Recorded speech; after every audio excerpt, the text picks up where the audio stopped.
22,600 minus 10,800, that comes to 11,800 is the balance as on 15th January here.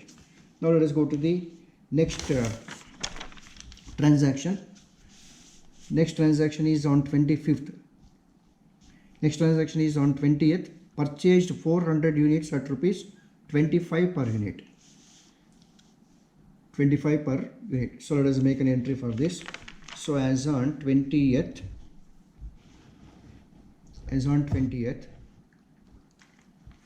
we have purchased 400 units at the rate of 25 per unit. So this comes to 10,000. So this is the value of the materials added. Now 700 plus 400 now. So this is 1,100 units, and then the closing balance will be as on this date 11,800 plus 10,000. So this is 21,800 rupees. This is the balance as on that date. Now the next balance is, the next transaction is on 25th, issued 300 units. So 25th issued 300 units. 300 units are issued here. Again, let us check the balance here. Now we have 1,100 units available, out of which it includes 400 units at the rate of 25. So 400 at the rate of 25. The balance remaining is 700 here, and these 700 is from the previous stock of 300 units. 300 units at the rate of 22 per unit, and then still there is a balance of 400 units, and these 400 units are the balance available out of these 500 units which were purchased at the rate of 20 rupees. So now this is more than this stock, that is we require only another 400, but this is 500. So that means this 400 is belonging to this stock of materials at the rate of 20 per unit. So therefore the average pricing will be 5 plus 2, 7, and then this is 67. 67 divided by 3. 3 different rates are included here.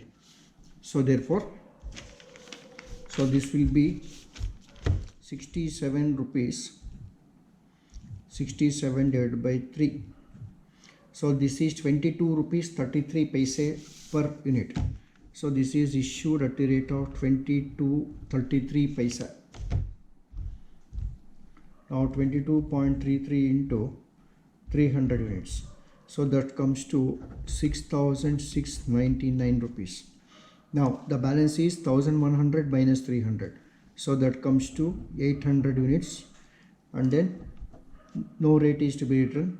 And now 21,800 minus 6,699. 21,800 minus 6,699 will be 15,101. This is the balance available now, the value of the balance. So this is as on 25th. So let us check it on the next transaction. So again on 27th, purchased 500 units at rupees 30 per unit. So on 27th, purchase of 500 units at the rate of 30 per unit. So this comes to 15,000. Now the balance. So the available previous balance of 800 plus the purchase of 500 units again. So this is 800 plus 500 comes to 1,300 units is the balance at the rate of, no rate is to be mentioned here, 15,101 plus 15,000. So this comes to 30,101. So this is the value of the stock available here. Now let us see, the next transaction is as on 31st issued 200 units. So 31st issued 200 units, and this is to be valued now. So these 200 units are to be valued at the rate of the available rates here. So let us check the rate which are included under these 1,300 units here. So 1,300 units, this includes 500 units at the rate of 30 per unit, and then so the balance is here 800 units, 800 units, and this 800 units includes 400 units at the rate of